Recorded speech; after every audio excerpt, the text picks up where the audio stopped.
Neil, today we were looking at the half-term report of the performance schools. We've now identified a crop of talent for that first year.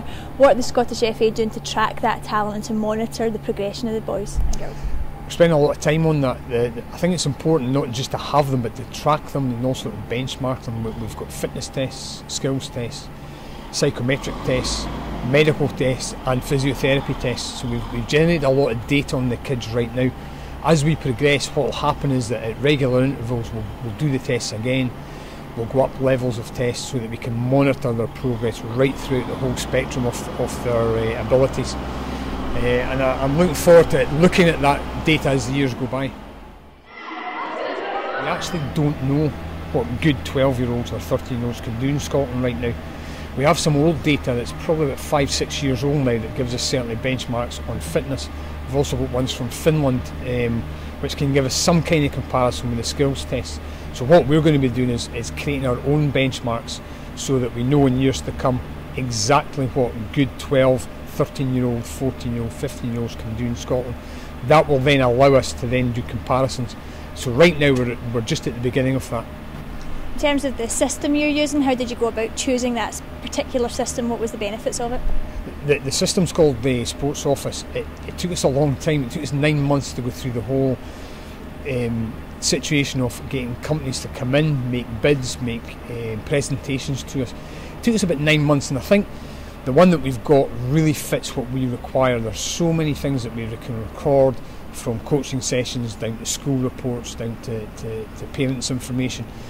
But it's also easily used, and I think that's key for us because we've got 12-year-old children on that system every single day doing a health and well-being survey telling us how much they've slept, how well they've slept, what they had for breakfast, etc. So really valuable information that helps us cater for their individual requirements at training. And obviously people look at this in years gone by, we've never had this type of thing, so really what are the benefits of investing money and resource and time into a system like this for you? Yeah, I think that's a good point. There's no point in doing all this work unless there is actual benefits. I've been lucky, I've travelled the world, and one of the key things is that other countries and other clubs, the detail and the level of detail they go into is fundamental to their approach.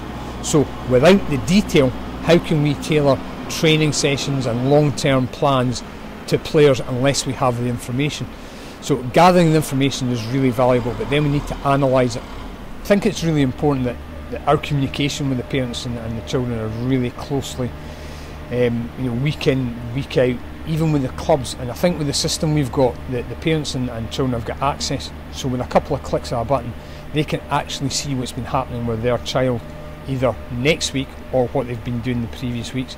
And the feedback we've got has been really positive, and parents are interested in what their children are doing. From the children's point of view, they're keen, they want to see how well they're doing against their pal. We can also post video clips from Darren Fletcher with key messages to the kids, and so as a communication tool it's been so valuable already, and yet we're only really 20 weeks old into the programme.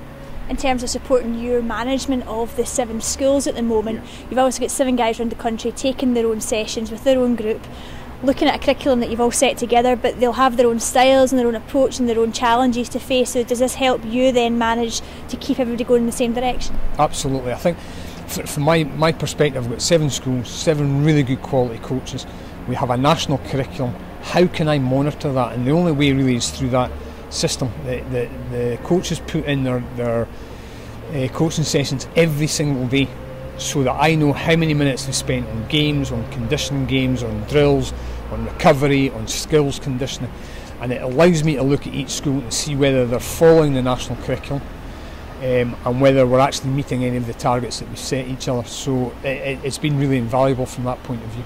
I think what will be apparent is that as we progress we'll be much better at managing the data because we're practicing with it every day.